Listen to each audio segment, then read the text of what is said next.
아멘, 아멘. 오늘 봉독한 말씀, 언제나 그렇듯이 우리의 삶을 앞장서 인도하시는 주님의 능력으로 한 주간 여러분의 삶의 공간과 시간을 채우시기를 먼저 축원합니다. 오늘 본문 말씀은 지난 3주 전 제가 한국에 집회 갔을 때 김혜선 목사님께서 교회력에 따라서 같은 본문으로 말씀을 증거하셨고, 저도 동영상을 봤습니다. 귀한 말씀이었습니다. 우리 모두가 다 어떤 여건에서든지 예수를 그리스도로 고백하는 삶을 살아야 된다 하는 요지의 말씀이었고, 그것이 오늘 본문 속에서 주려고 하는 그런 주요 메시지임이 틀림이 없습니다. 오늘 이게 마가복음을 쭉 이어가면서 다시 한번 오늘 본문의 말씀을 함께 같이 담겨져 있는 수많은 은혜 가운데서 그 하나를 같이 깨달아 나누기를 원합니다.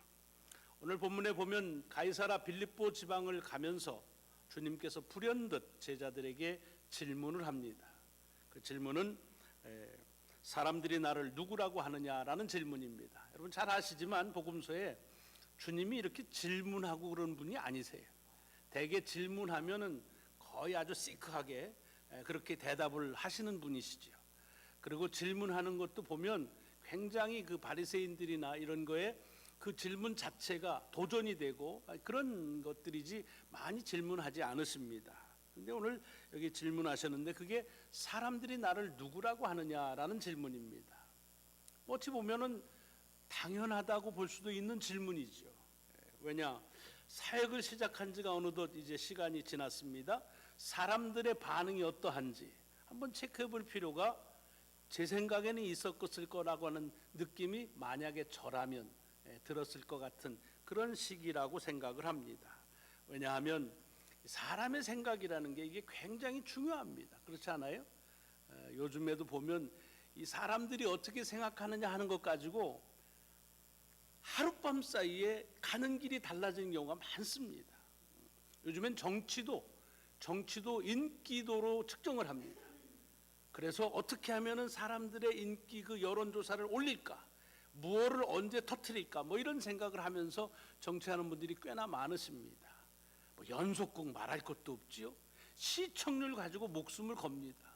그 시청률이 뭡니까? 사람들의 반응, 사람들의 생각입니다. 이런 게 요즘엔 무슨 뭐 이렇게 연예계나 정치에만 있는 게 아니라 이제는 심각하게 우리 교계 안에서도 일어나고 있는 것 같은 우려를 나타냅니다. 얼마 전 한국에서 한국교회 한 교회가 목사님을 청빙하는데, 그런데 이제 쭉 서류 심사 다 하고 마지막 파이널리스트 두 분을 모시고서 한 주씩 설교를 이제 들어봤습니다. 그리고 교인들이 어떤 설교가 좋은가 투표해서 그래서 정했습니다. 아주 근소의 차로 그렇게 떨어지고 붙고 했습니다. 뭐 입학시험인지 뭔지 저는 개인적으로 매우 애석한 일이라고 생각합니다. 왜냐하면 설교가 회중들의 선호도에 따라서 그렇게 택해진다고 한다면 이 강단은 끝납니다. 그렇기 때문에 저 연합감리교회는 그런 일이 있지도 않겠지만 있어서도 아니 된다, 그런 생각을 개인적으로는 해봅니다. 어쨌든 사람의 생각이 그렇게 중요합니다. 물론 뭐 지금처럼은 아니지만 그 당시라고 사람들의 생각이 중요하지 않았겠습니까? 내가 지금 그리스도로 이 땅에 와서 사역하는데 사람들은 도대체 얼마나 나를 알 수 있을까 궁금해 볼 만한 그래서 물어볼 만한 그런 질문입니다. 그랬더니 제자들이 바로 대답합니다. 뭐 주저함도 없었던 것 같이 보여줍니다. 세례 요한이라고도 하고요, 엘리야라고도 그러고요, 선지자라고도 그럽니다. 몇 대 몇인지 모르지만 여러 얘기가 있는 거예요. 우리가 이미 본문을 다 알기 때문에 이 사람들이 얘기한 것이 예수님에 대한 정확한 그런 대답이 아니라는 건 압니다. 그러나 이게 꽤 훌륭한 대답입니다. 아주 꽤 좋은 평가입니다. 왜냐하면 아시지만 세례 요한이 그 당시에서 인기는요 대단했습니다. 그냥 성경이 아닌 유대의 역사, 그 당시 유대의 역사를 보면 예수님에 관한 기록이 있습니다. 이미 죽은 세례 요한에 대해서도 사람들이 그것을 늘 그리워하고 그분에 대한 것들을 얘기하고 있는 것이, 그래서 이 세례 요한 같다라고 하는 말은 예수 그리스도에 대한 매우 호감 있는 평가입니다. 엘리야 같다는 말도 말입니다. 마찬가지입니다. 여러분, 엘리야는 아무 때 나타나는 사람이 아닙니다. 딱 한 번 나타납니다. 언제? 메시아가 올 때 그 메시아가 옴을 먼저 와서 알려주는, 그러니까 사실은 엘리야가 왔다는 말은 메시아가 온다는 것과 직결됩니다. 그러니까 이것은 하나님의 말씀을 전하는 자로서의 사람이 들을 수 있는 최대의 찬사입니다. 그러니까 메시아 같다라는 말은 대단히 좋은 평가입니다. 선지자 중에 하나라는 말도 마찬가지입니다. 지금 예수님 시대에는 수백 년 동안 이스라엘 땅에 예언하는 선지자들이 없었습니다. 그것을 선지 암흑 시대라고 말합니다. 근데 이렇게 선지자가 나타났다는 말은 이스라엘 역사에 소망이 있다는 말로 매우 고무적인 평가라고 볼 수가 있습니다. 그러니까 이런 이야기들은 매우 괜찮은 평가를 하고 있다는 얘기입니다. 물론 알지요. 괜찮긴 하지만 정확하게 예수께서 메시아로 그리스도로 오셨다는 사실은 아직 모르고 있다고 하는 것을 이 말씀 속에서 암시하고 있습니다. 자, 그런데 만약에 주님께서 이것을 물어보신 이유가 사람들이 나를 어떻게 생각하는지 정말 문자 그대로 사람들의 반응이 궁금했다고 한다면 이렇게 이런저런 얘기가 나왔을 때 바로 이어서 뭐 거기에 코멘트를 한마디쯤 하셔야 됩니다. 그렇지 않겠어요? 그러냐? 아직도 그러냐라든가 여러 가지 얘기를 하실 수가 있을 거예요. 근데 전혀 반응이 없습니다. 그 말은 무슨 소리예요? 사실은 사람들이 뭐라고 생각하느냐보다 더 중요한 것이 있는 거예요. 그래서 바로 그 다음 질문으로 넘어가는 게 그럼 너희는 나를 누구라고 생각하느냐라고 묻습니다. 여기서 너희는 제자들을 말하는 것은 잘 알고 있으실 것입니다. 사실 사람들이 무슨 생각하느냐보다 지금 주님의 관심은 제자들의 생각이 있다는 것을 우리가 이 속에서 알 수가 있습니다. 그랬더니 베드로가 딱 나옵니다. 주는 그리스도이십니다. 다른 복음 마태복음에 보면 주는 그리스도시요 살아계신 하나님의 아들이십니다 라고 고백했습니다. 같은 말이에요. 주는 그리스도시다. 정확하게 주님이 누군지를 정확하게 알고 있는 말씀입니다. 자, 그런데 오늘 본문에 보면 그거로 해서 끝입니다. 끝. 그냥 아무한테도 얘기하지 말라고 그냥 끝납니다. 뭐 물어봤으면 그게 뭐 아직도 모르고 있냐 라든지 그렇다라고 얘기를 하셔야 되는데 마가복음은 그런 없이 그냥 여백으로 남습니다. 지난주에 말씀드린 대로 우리는 복음서에 병행구들이 있다 그랬습니다. 다른 복음서에 같은 말씀의 도움을 받을 수가 있습니다. 마태복음 16장에 똑같은 말씀이 나오는데 여기서 그냥 딱 끝나는 것이 아니라 이 베드로가 한 말에 대한 주님의 리스판스가 나옵니다. 뭐라고 나왔습니까? 잘했다. 아주 정말 여러분 야 다 일어나 박수 쳐. 박수 치라고 할 정도입니다. 바로 그거야 라는 뜻입니다. 칭찬하실 뿐만 아니라 그 일로 인해서 교회를 세우시겠다고 말하고 그리고 그 일을 내가 여기서 열면 하늘에서도 열리고 여기서 닫으면 하늘에서 닫힌다는 엄청난 축복의 이야기를 합니다. 그 말은 무슨 뜻이에요? 지금 베드로를 통해서 제자들은 주님이 누구신지를 잘 알고 있다는 그런 얘기입니다. 자, 그런데 여러분 지금 우리가 마가복음을 쭉 가잖아요. 이게 어떻게 베드로가 알았을까? 그렇죠? 왜냐하면 요 8장 바로 전장만 보더라도 깝깝합니다. 주님께서 하시는 걸 주님이 누구신지는 모르고 종잡지를 못합니다. 그래서 주님께서 아주 한탄하시지요. 누룩 얘기하니까 빵 생각하고 그래가지고서 아주 한심한 듯이 많이 질책하십니다. 도대체 언제까지 못 깨달으냐? 눈이 있다고 보냐? 귀가 있다고 듣느냐? 왜 기억을 못하느냐? 왜 깨닫지 못하느냐? 이게 얼마 전 얘기입니다. 얼마 전. 근데 어떻게 이렇게 베드로가 알았을까요? 베드로는 알면서도 그 사람이 뭐 입이 묵직하고 그래서 말을 안 했을 뿐입니다. 그렇게 생각 안 합니다. 그리고 마태복음 그 병행구에 보면은 베드로가 그것을 알았던 데 대한 귀중한 단서를 우리에게 말씀하고 있는 것을 볼 수 있습니다. 뭐라고 돼 있냐 하면은 거기에 보면은 바요나 시모나 내가 복이 있도다라고 말합니다. 그렇게 얘기한 건 복입니다. 그리스도로 고백하는 건 복입니다. 그러니까 김 목사님 말씀하신 것처럼 그리스도로 고백할 수 있는 것, 그것이 우리의 신앙의 본질인 것이 맞습니다. 그런데 그 다음이 이어집니다.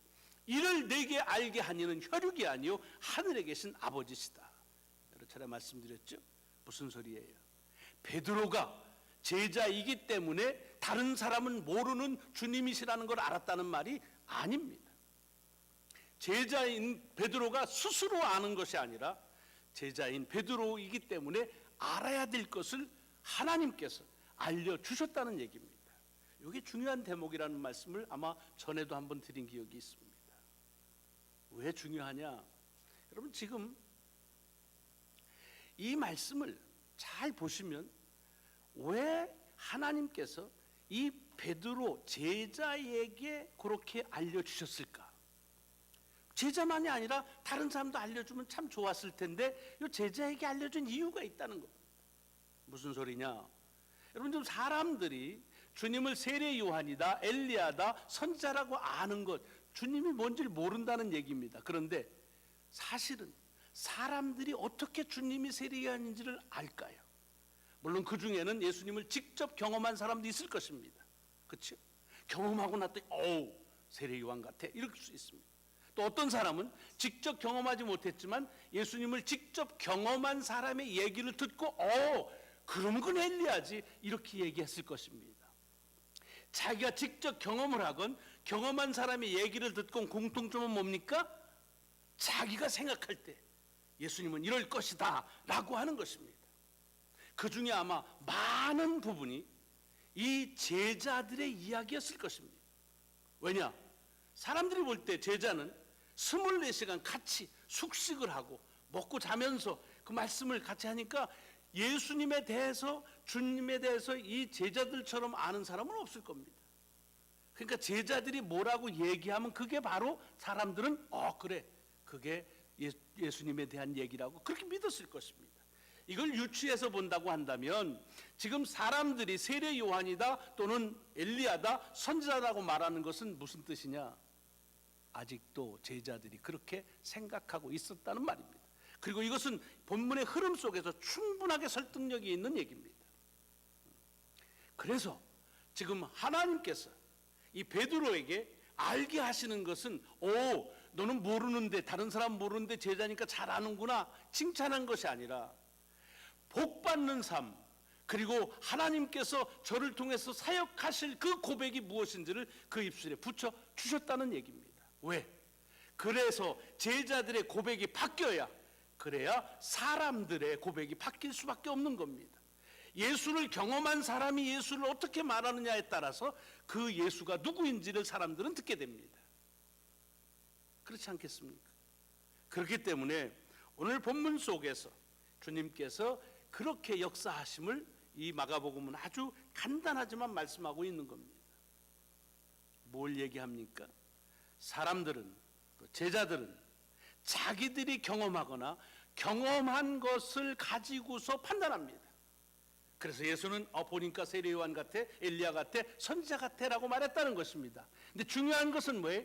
예수 그리스도가 누구신지에 대해서는 자기의 경험이 중요한 것이 아니라 하나님께서 그에게 그가 누구신지를 말한 것을 듣고 아는 것이 중요하다는 말입니다. 뭐 그게 그건데 그런 표정 지시면 이 곤란합니다. 아주 달라요. 아주 달라요. 여러분, 오늘 세계 성찬주일입니다.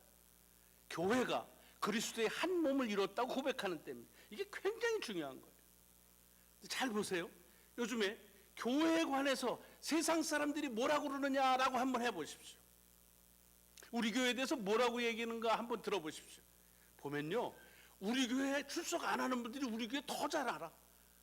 뭐 무슨 일이 있다는 게 너무 잘 알아. 근데 잘 모르면서 잘하는 것 같이 아는 게 많아. 근데 왜 그럴까요? 그는 자기가 들었던 것대로 압니다. 그럼 어떻게 들었을까요? 여기 있는 사람이 얘기를 한 거죠. 그 사람은 어떻게 알았을까요? 우리가 뭐 임원회하고 뭐 기도회 한 다음에 우리 교회는 이런 교회입니다 말하지 않습니다. 자기가 경험한 것 가지고 얘기를 합니다. 우리 교회는 이래. 그래서 좋아? 아니면 그래서 싫어?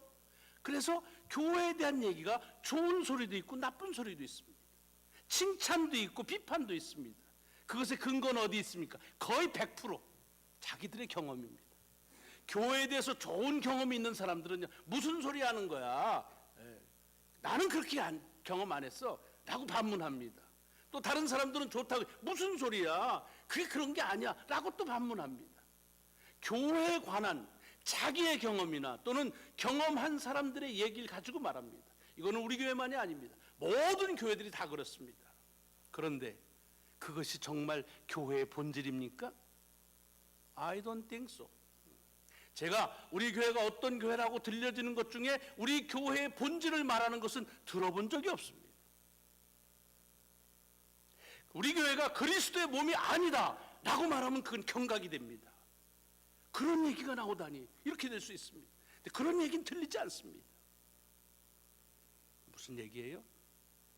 여기 오늘 본문으로 돌아가면 예수가 누구시냐라고 하는 데 대해서 자기가 경험한 가지고 자기가 좋은 거 생겼으면 아 예수님 좋아요 라고 하거나, 또는 좋은 경험을 한 사람하고의 관계 때문에 아 주님은 좋다라고 얘기하거나, 그 반대의 경우가 있는 것처럼 교회도 마찬가지.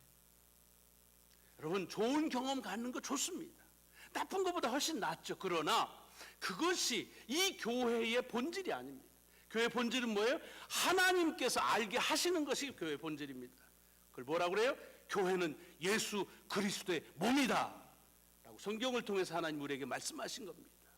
지금 베드로가 주님이 세례 요한이나 엘리야나 선자 중에 하나처럼 알고 있었던 사람입니다. 다른 사람들은 그 얘기 듣고 그렇게 알았습니다.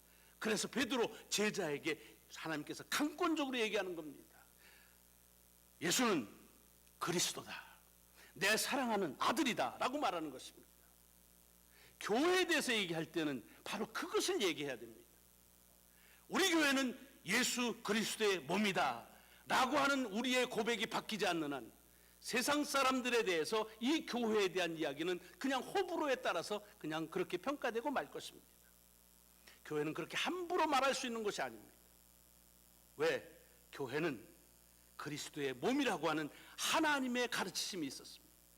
이제 예수가 그리스도라는 것을 베드로의 입술에 붙임으로 그가 말하는 것이 이제는 사람들에게 그리스도로 그렇게 인지될 것입니다. 마찬가지로 교회가 그리스도의 몸이라고 하는 사실이 우리의 고백을 통해서 해야, 그래야 사람들에게서 인지는 바뀌어질 것입니다. 교회가 그런데 내가 경험한 걸 절대로 얘기하면 안 된다, 그런 말이 아닙니다. 적어도 이 교회의 본질을 말할 때는 하나님께서 말씀하신 것을 말해야 된다, 그런 말입니다. 근데 여러분, 이것이 예수 그리스도나 교회에 대한 소위 신앙적인 관심만 그런 게 아닙니다. 여러분, 우리가 살면서 제일 관심 많은 게 뭐예요? 사람들이 나에 대해서 뭐라고 말하나. 그렇죠? 네. 아주 궁금합니다. 아주 궁금. 그래서 누군가가 나에 대해서 아유 너 저기 좋아요, 아유 소문 좋던데 뭐 요즘, 그러면은 에이 뭘 또 그런 소리 쑥스럽게 하면서도 좋은 겁니다. 그렇죠? 그런데 나는 뭐 허튼 소리 안 해, 그렇게 살면 안 돼, 뭐 이렇게 얘기하면은 말은 하지만 속으로 꽁해집니다. 안 그렇습니까? 가는가? 이게 아주 목숨 겁니다. 농담 같죠? 목숨 거는 사람 많습니다. 그래서 뭐예요? 나쁜 댓글 올라오면 그냥 극단의 행동을 하는 사람들이 왜 연예인뿐이겠니? 뭐 때문에 그래요? 사람들이 어떻게 생각하느냐가 그리 중요한 거예요. 그래서 어떻게 해요? 페이스북이나 이런 데 보면은 가짜로 자기를 가스믹하는 사람 많습니다.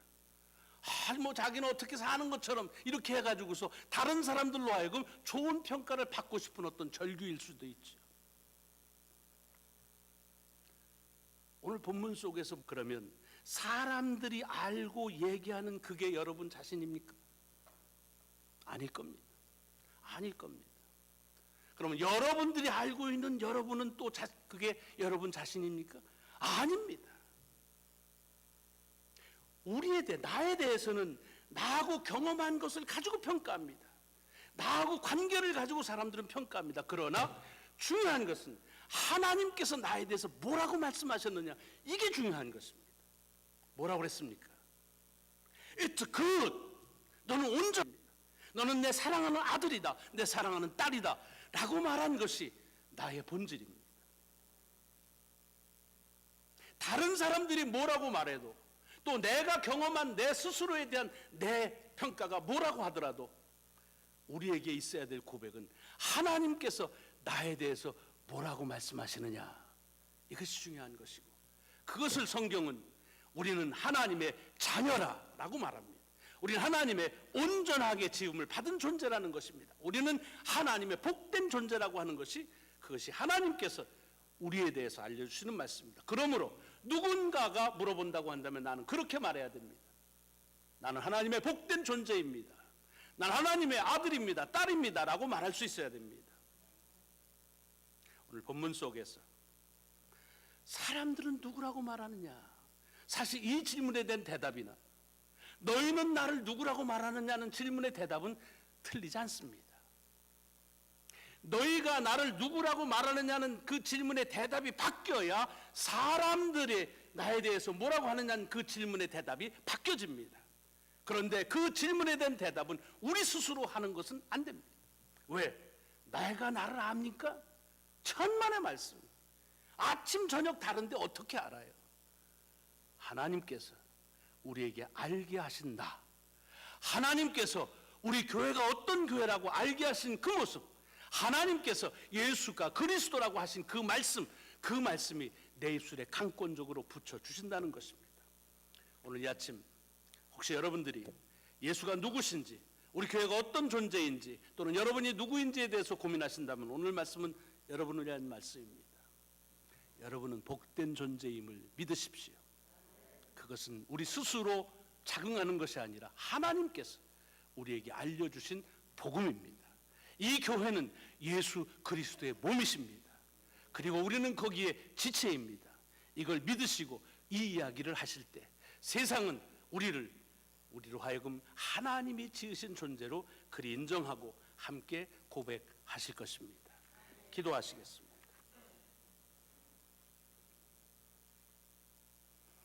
제자들이 스스로 생각한 것을 주님이시라 말하고 자기 경험을 얘기함으로 사람들은 그렇게 생각했습니다. 세례 요한처럼 경험한 사람, 엘리야처럼 경험한 사람, 그리고 선지자처럼 경험한 사람들.